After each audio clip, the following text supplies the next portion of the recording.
Am I the a-hole for canceling a check of $12,000 that I wrote for my infertile friend for her next IVF cycle over a joke? Original post. I, female 35, am infertile. My ex-husband and I tried everything to have kids, but it just never happened. He divorced me, went and married someone younger who was able to give him a kid, and from what I gather, they're expecting a second child together. It hurts seeing someone else have what I couldn't. I get frustrated with myself sometimes, and with family blaming me for basically everything. I turn to my friends for support, especially Ellie. She's in the same infertility boat as me, but she and her husband are currently trying IVF hoping it would work. Ellie asked me for help to pay for upcoming IVF cycle, and I agreed to write her a check of $1,200,000.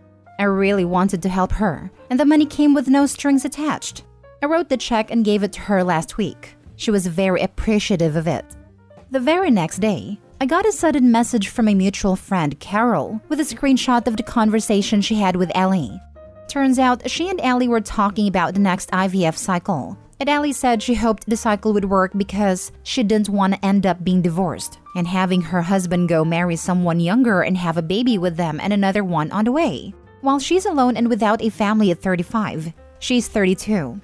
I was stunned and hurt. I knew she meant me here, but I did not confront her. I simply contacted my bank and canceled the check. In the evening, Ellie called to ask why I canceled the check, and I told her. She went crazy, saying she didn't mean it that way, and that she thought that this was somewhat an inside joke between desperate infertile women. She came over with her husband the next day begging I write another check, but I refused. An argument ensued, and her husband thought I wasn't being supportive of her like when she supported me throughout my struggles. She left crying and we haven't talked since then. Her husband keeps reminding me, while repeatedly calling Carol a toxic snake, of the date of the next cycle, saying they can't have it after I took the money that was supposed to pay for it back. Some friends think I'm being oversensitive. Carol is on my side telling me to tell them to go to hell, but I feel so bad about it. What I've done might just damage our 15 years of friendship. Maybe I shouldn't have canceled it, but I just felt so offended by what she said about me, and how she basically mocked my unfortunate circumstances. So Reddit, am I the a-hole? Now for the top comments before reading the little update. Not the a-hole. It was a cruel thing to do of her, especially after you were being so gracious towards them. By the way, just a reminder, your worth is not connected to your ability to bear children. Oh, and to the people saying that worth kind is tied to children, especially as a woman, no it's not. Anyone telling you any different is just wrong. You decide what your contribution is to the world, what your legacy is. And from what I hear, Opie has the biggest, kindest giving heart while still having strong moral values. That makes her worth a lot in my book. Anyone who doesn't see that is just blind and oblivious. Yep. Also, 15 years of friendship, but only now she's showing her real face, and how she devalues Opie for not having a child and for her husband having left her. In the words of Maya Angelou, when people show you who they are, believe them. May God bless Carol. She saved Opie. Years do not mean anything when friends act like this friend and her husband, trying to guilt trip Opie. Holy smokes, not the a-hole. $12,000, no strings attached? Yeah, I would be kissing your butt. You would be my future kid's godparent. I would wake up grateful for your existence every freaking day. Bashing you to another friend behind your back? Hell freaking no. I would be out there calling your praises from the rooftops. Ellie doesn't deserve your friendship, let alone your money. Right? I'm glad Opie found in time to cancel the check. But I also know what a punch in the gut it is, to realize you've been used. It's just awful, if not worse than being successfully swindled. Glad Carol had the decency to tell Opie as well. Opie should treat herself to a nice vacation to get away from the BS. Now for the mini update. Hello again, and wow, thank you so much for all the support and compassion that you've shown me. I could feel it through my screen. I have decided I'm going to put some distance between me and Ellie. Things have been rough lately, and I think that distance is what I need right now, especially for my mental health. After reading some comments here, I now feel less heavy and more relieved. Doesn't change the fact that I'm still completely and utterly shocked by Allie's behavior. It's a shame having to come to the realization that even those who are supportive of you the most could cause much harm. Oh, and by the way, I sent Carol a link for this thread to see what her thoughts were, and she just laughed. Next story. Am I the a-hole for backing out of a friend's trip after it became a groomsman trip for a wedding I'm not in? I have had a group of 4 friends since elementary school. The 5 of us have stayed close friends through elementary, middle and high school, going to the same schools, and then through university. Separate universities, but we would visit often and stayed very close. We are all 26-year-old guys and have been friends for 19 years now. One of the guys in the group, Brandon, is getting married in January. Brandon asked the other 3 guys to be groomsmen in his wedding, alongside his 2 brothers and 2 of his friends from college. This left me the only homie in the group who wasn't a groomsman. I was upset when I first realized, but I talked to my parents about it, and they reminded me it's Brandon's wedding and not a group event. He can have who he likes up there. And just because I'm not a groomsman doesn't mean Brandon doesn't consider me a friend, and that he does already have 7 people up there beside him, which is a lot. My parents are the only one I ever told I was upset about it, and now I think I'm pretty well over it. They've had a few groom's party gatherings, like they went for drinks after they got fitted for suits, they went golfing together, and Brandon and his fiancée had a barbecue for their wedding party. That's always a weird reminder for me. Now, my friends and I usually go on a trip in December to watch a football game. We started a now tradition in our first year in university and have been going every year since. It's always just been the 5 of us friends, and we go for like 3 to 4 days. On Tuesday, my 3 friends came to me and wanted to know my opinion on inviting the other groomsmen on the trip as a surprise to Brandon. The 3 of them were clearly all for this idea and really wanted me to say yes. I told them I wasn't sure, I had to think about it, which was awkward because it was obvious they thought I was just going to say yes. I spoke to them about it today and said, honestly, I don't want to go on a trip being the only non-groomsman. I know Brandon's brothers, and I've met his college friends and they're all cool, but I don't want to be the clear odd man out. I told my friends that they should do it, I just won't go this year, which was fine for me because I could do with saving some money because I have a separate destination wedding to go in February now. The other guys won't invite the other groomsmen if it means I won't come. But it's clear they're also annoyed at them not being able to invite the groomsmen because of me.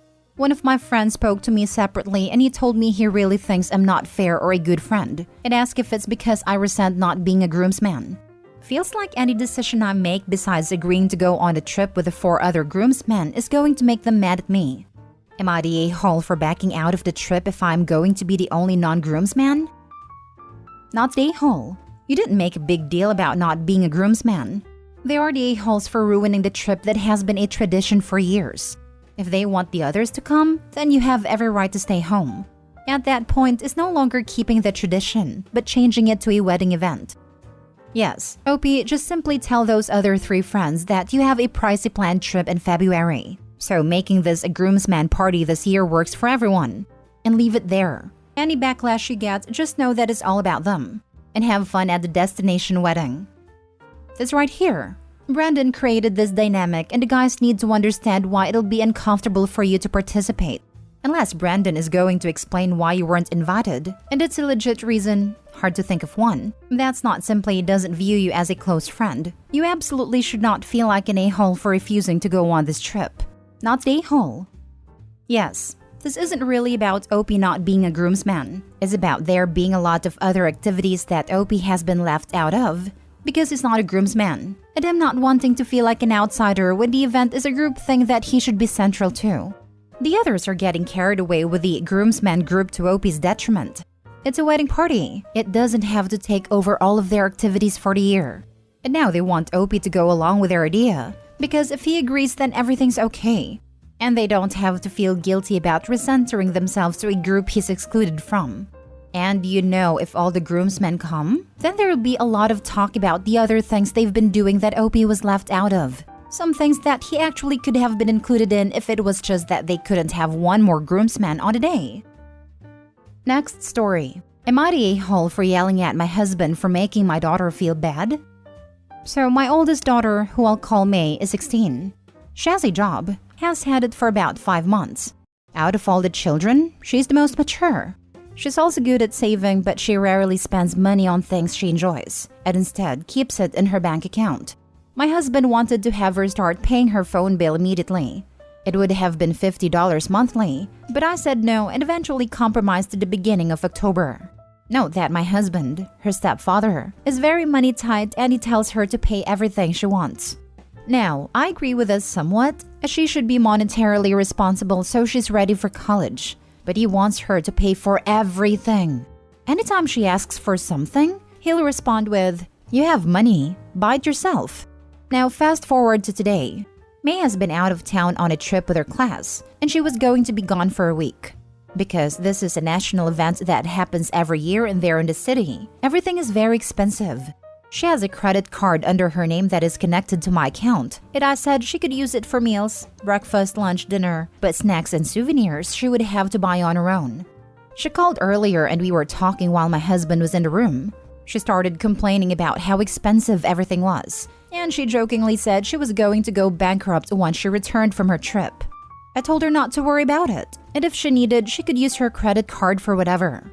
Then my husband pipes in and says, "Stop guilting your mother to give you money. Whatever you want, you can buy yourself." She was quiet for a moment, before saying that she wasn't asking for anything. And then he repeated, "Don't guilt your mother. How can you be morally okay with that?" She said she wasn't calling to ask for money, that she just wanted to complain and that she was going to hang up. I took her off speaker to tell her it was fine, but she just swore up and down she wasn't trying to guilt me, and that she was just going to pretend that call never happened and that it was fine. And then she hung up. I was so angry. I yelled at him, told him he was being ridiculous and that she was still a child. I left before he could respond. I'm still angry. She apologizes to me every time she buys a meal because she thinks it's too much. I've noticed that she buys her own breakfast and only spends money on lunch and dinner, even though I've said she can do all three. I'm angry and I don't know what to do. Am I the a-hole? Now for the top comments. Not the a-hole for yelling at your husband, but you're the a-hole for continuing to be in a relationship with someone who hates your kid. It makes her feel guilty for her existence and the associated costs. You need to make it clear that if he doesn't change his behavior immediately and completely, you'll be out the door.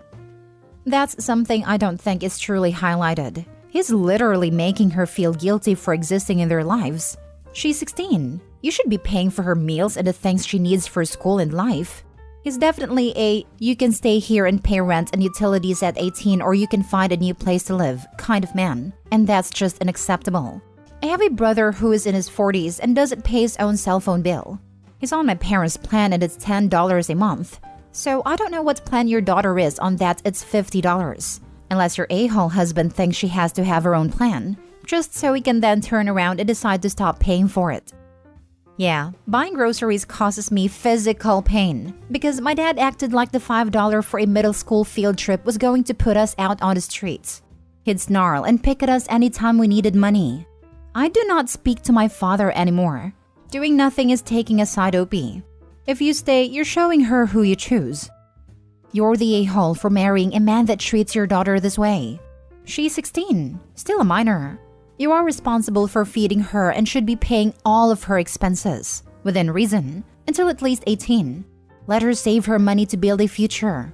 If I was her, I would save every penny to get away from that horrid man. Choose your daughter. Everyone sucks here. Someday your daughter, and perhaps your other children too, will ask you why you made them live with a man who treated them like this. Last story. Am I the a-hole for reporting my son's good teacher for taking his confiscated phone home with her where it got damaged? Last week, Friday, my son, 10, got his phone confiscated at school. He was mucking around with it during class, and the school rules are clear about phone usage during class without permission, so I totally understood. The normal protocol is that the phone would go to the office where it would be returned to the student at the end of the day or the next day. His teacher, however, apparently forgot to stop by the office before going home after school, so she accidentally took it home with her, and through some negligence, the phone broke in the hands of her toddler. Admittedly, she was very upfront about it. It even came to our house personally to tell us what happened and apologize, which I respect. She suggested a repayment plan for the phone and offered an old phone of hers for him in the meantime, but it was essentially a brick with a screen. After she left, I sent an email to the school about everything simply because I think it's something the school should also be involved in, since she's a teacher and easily took home a confiscated device, albeit by mistake. Received a response Monday morning apologizing for what happened and promising to address the issue. So, my sister-in-law works at a high school but smokes with the teachers at the junior school, which is where she bumped into this teacher who was angry and said that we were being a-holes reporting it, since she already promised to pay for the phone, offered an alternative and is a good teacher, so we're messing with her career unnecessarily. So yeah, are we the a-holes? Not the a-hole. Taking the phone home accidentally could be understood to a degree. There's zero reasons why it should have been within her toddler's reach. Info. OP, did you actually see the broken phone? Maybe it's just my suspicious little brain, but there was a similar post a while ago where everyone heavily suspected the teacher of stealing the phone and trying to give a crappy phone back as payment. The original phone was not actually broken. The teacher kept it. Although this teacher offering a payment plan suggests they're willing to completely pay for a new phone, not just steal and give a crappy phone back. Yeah, it's busted. Screen severely cracked and that weird ink or dead pixel stuff is blocking 3/4 of the screen. Looking at the damage now though, unless her toddler is the next Hulk, I'm starting to doubt that was the cause since it had a protector in case. Not the a-hole. The teacher did not follow guidelines, albeit your son wasn't wrong. However, phones prices scale, and she had no reason to take it home with her. How her toddler then got a hold of it and broke it is a completely different issue. Teacher is upset she got in trouble for not following the rules, just like your son was upset his phone was taken for not following the rules.